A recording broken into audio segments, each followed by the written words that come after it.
Hello, Sarah. Thank you very much indeed for joining us on the Housing Sector Podcast. You are a leadership coach. Would you mind explaining what that entails and how you can talk to us today about surveys? Lovely. Thank you so much. And thank you for having me as a guest today. So, I'm Sarah Wilson, and my leadership coach is specifically for social housing.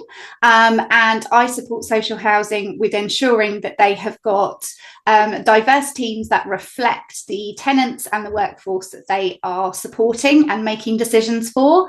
And as a result of that, there are a myriad of various things that come off that. And I'm really excited to be talking to you today about the survey side of things, because I think that getting feedback that's actually useful means that the business can make more innovative decisions about the problems that they're solving. Absolutely, I agree, and I have taken part in many surveys, and it seems to me that no matter what we do online or where we go, we're constantly being asked for a survey. Yeah, Is there a risk that we are having survey overload? I definitely think that because now everybody is about the metrics around what service they provided and what have you, there is a danger of that. I think if you're going to do that with every interaction that you have, it's important to make it like one question. So for me, if I go into a survey and it tells me it's going to take any more than, I don't know, 20 seconds to 2 minutes, if I really want to give feedback to, then I'm out. And obviously people have the right to say no, they don't want to give their feedback for that. But I think in social housing there's a whole other aspect that kind of gets forgotten around feedback. And that is, it's not just the feedback from the people who want to give it, but how do we find out what's happening to people on the ground who maybe wouldn't engage in that kind of feedback forum. Yeah, because there's definitely a thing with people now becoming more astutely sort of aware of data breaches, and I don't want to give information away, which is good. We definitely need that. I tend to now give a survey if I've had an extremely good experience, but even more likely if I've had an extremely bad experience. Yeah. How does that skew our findings? So I think that there's like a deeper level that comes with that as well. So if you are more likely to give a bad review, for example, if you say, right, this has been stellar or this has been rubbish, and therefore I'm going to leave a review, then what's actually going to happen is people will forget to give good feedback and they will just focus on giving the bad stuff. But on top of that, if somebody gives a bad survey or has a bad experience with somebody, statistically, I don't know if this is still true, but when I was sort of researching it in the last year, if you have a really bad experience, you will tell 7 people at least about your bad experience. And of course, in social housing, there is a lot less choice for the customer. So it's like if a social housing provider gives terrible service, and what have you, there's not really very much that somebody can do about it, because you can't say, it's not like Vodafone, you can't say, well, I'm going to cancel my contract and go elsewhere. You could of course start like a process for mutual exchange, but there is a lot less choice. So if you are much more skewed, and I think society generally are, to talk about the bad stuff, then actually the good stuff that you're doing gets completely forgotten. Which is why a lot of them are hiring communication teams to say, we're doing to sort of offset it.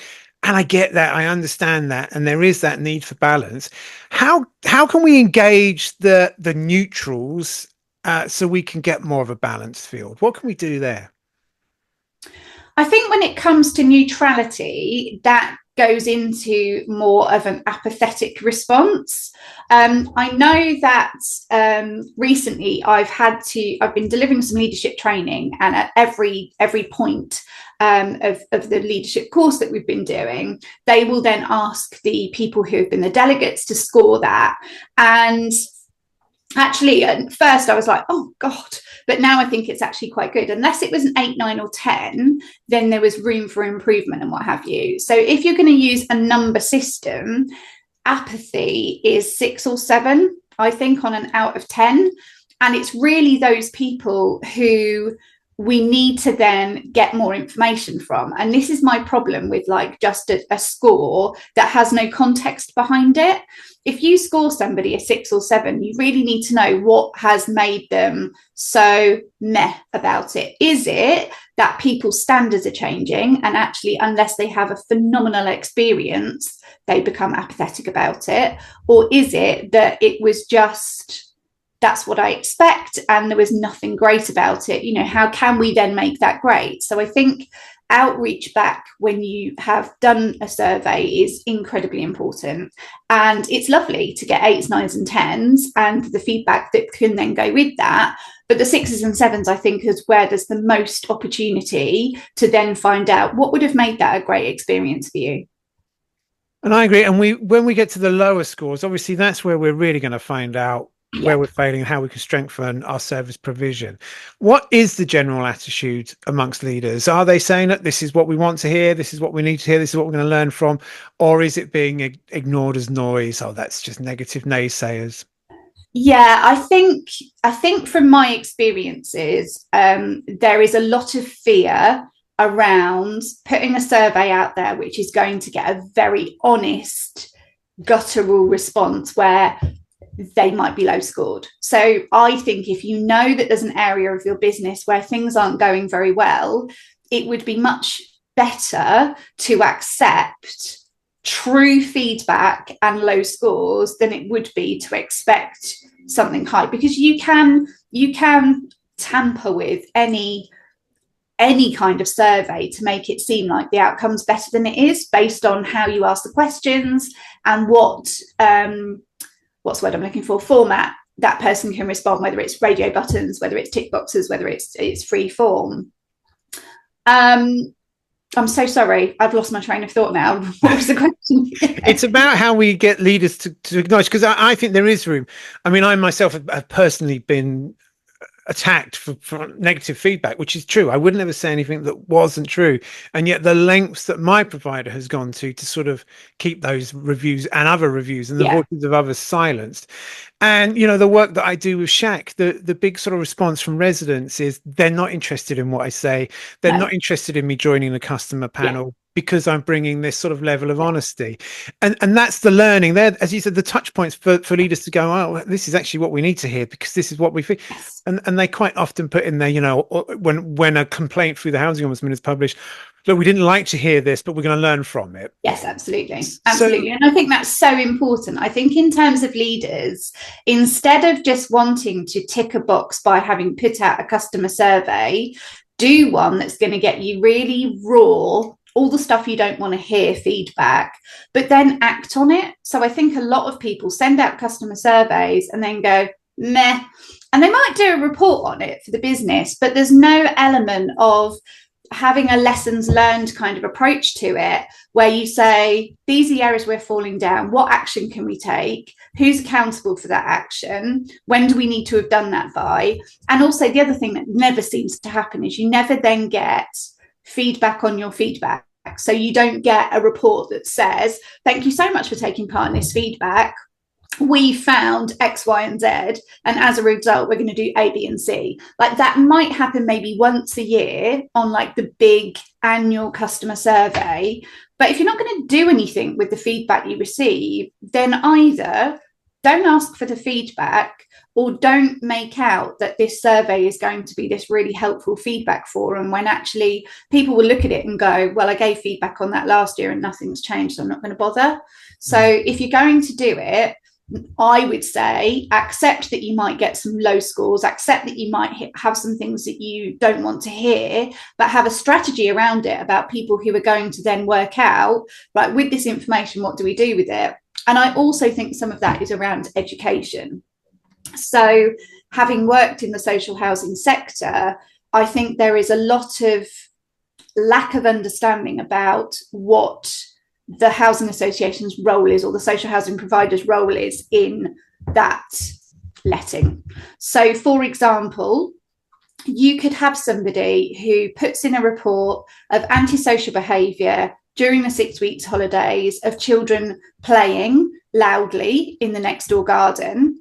The antisocial behaviour officer then gets involved and says, look, I'm really sorry, but kids playing in the garden between reasonable times is not something that we consider to be antisocial behaviour. Of course, that person is then going to be like, well, I've had a rubbish service, you haven't listened to me, etc. But I do think there needs to be some education around what the role is. So I think housing officers and housing providers do have a responsibility for knowing what's going on in the properties to a certain extent, and being able to educate about the things that they will get involved in and the things that they won't. Because when I was a housing officer, the amount of times that you would end up spending time on somebody who complained about somebody's parking, or 100 other things that I wouldn't go to my mortgage provider about. I equally think sometimes that some of it is down to the education. So this is not just hitting on housing associations for not doing their job. It's also making sure that tenants are really clear on what their role is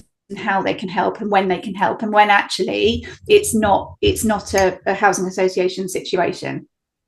We had that very example with kids playing during the summer holidays, during half term, Yeah, and being a vocal resident as part of a group, or the guy, oh, we need to stop them. They're running around. They're kids. They're having fun. I'm just glad absolutely. They're outside running around rather than playing video games or being on their phone. Absolutely. And as soon as the school holidays were over, it's gone back gone. Yeah, absolutely. Yeah. I get the 6 weeks holidays can feel really, really long in that situation. Yeah, not as long as for the parents if they were stuck at home. So let's let the kids run, let them run wild, let them have fun. They weren't doing any damage.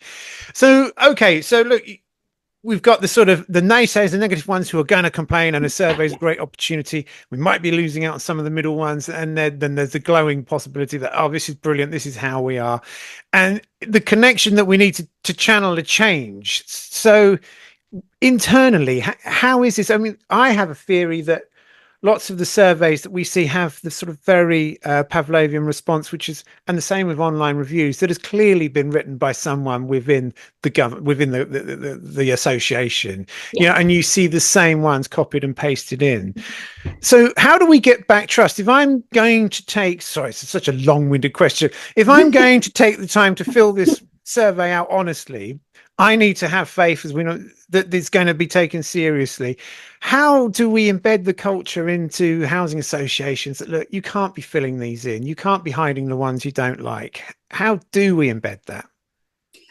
So I think some of it is the pressure externally about what that might look like. And and I don't just mean housing associations, I mean humans in general, have so much invested interest in what our reputation looks like on social media and in the news and what have you. But I think realistically, if you are going to have a project that is about surveys, you need the infrastructure underneath to then work out what you're going to do with it. You need to be able to put to one side that you're going to get the negative things. And really, so one of the things I love about the new consumer regulation, sorry, slight aside, but has context, is the fact that there is now a lot of pressure to put the tenant voice at the heart of everything you do.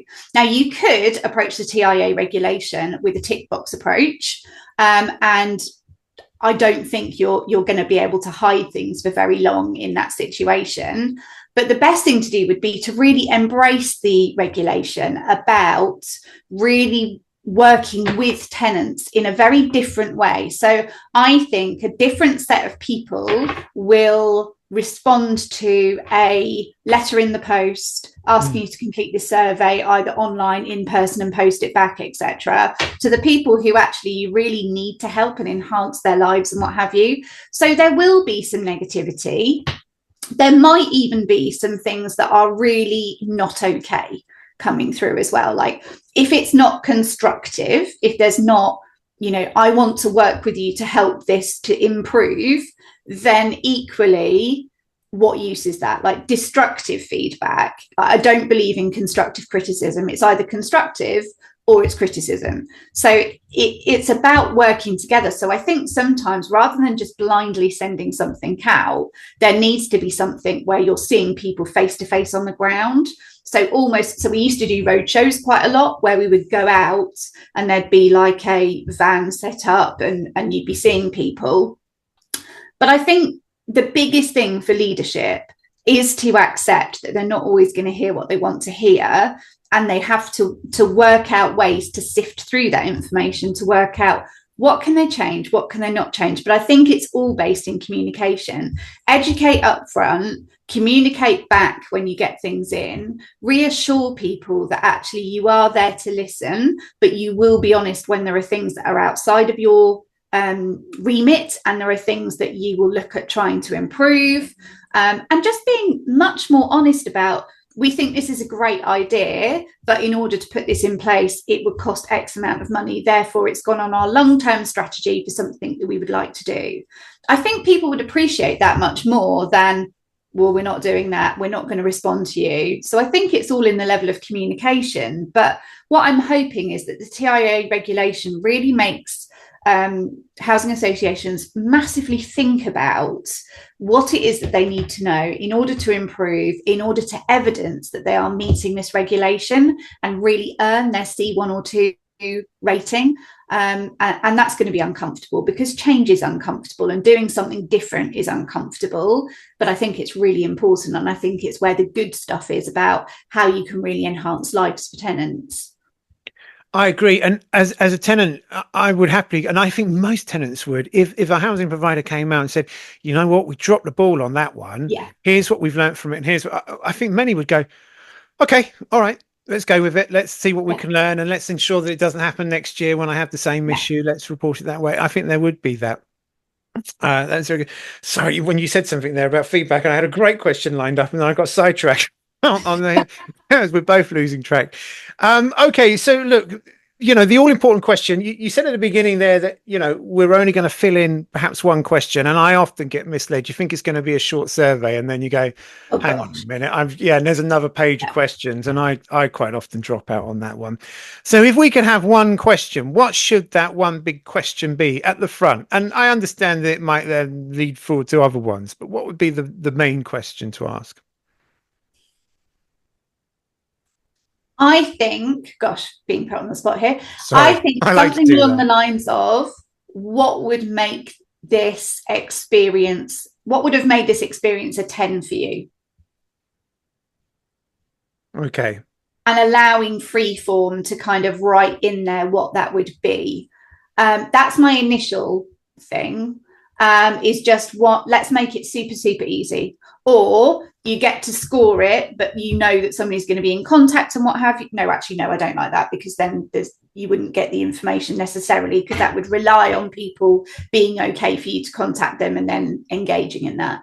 But I think really what we need to be aiming for is working out the trends and the patterns. And I think the ones that I'm more happy to answer, the ones where you go in and you're like, there's a bar along the bottom and you are 20% complete. Like, as soon as I see that, I'm like, yeah, no. Yeah, done. Unless it's really, really good or really, really bad, and then I will. But yeah, I think finding out what the characteristics are for people that would make their experiences much better, I think is really, really key to working out what the trends are, because it might be something tiny in our perspective, like from the housing association's perspective. So it might be somebody came into my house, they did a great repair, it was absolutely phenomenal, but they left mud on my carpet. It could be something like that. For somebody who's very house proud, that could really lose you a good few points. So what would have made this a great experience for you today, I think is a good way of really getting to the nitty gritty in just one question. It's those little things that do quite often trigger us, isn't it? When I used to do carpet cleaning, when I went round to do a quote, I would put those plastic blue things over my shoes. Yes. And people, they liked that, especially the house pride housewives that wanted that. Oh, he did that. And that would always get me the quote, and it seemed. Mm-hmm. Do you think that the problem that we're having at the minute is this change, that we're on this sort of tide of change? So the residents have changed, with shared ownership now being a thing. Yeah. We don't just have people who have provided social housing. We have people who are doing buy to rent, so shared ownership and unilateral. Have the housing associations changed internally to support this new database, this new customers, the new type of customers that they have?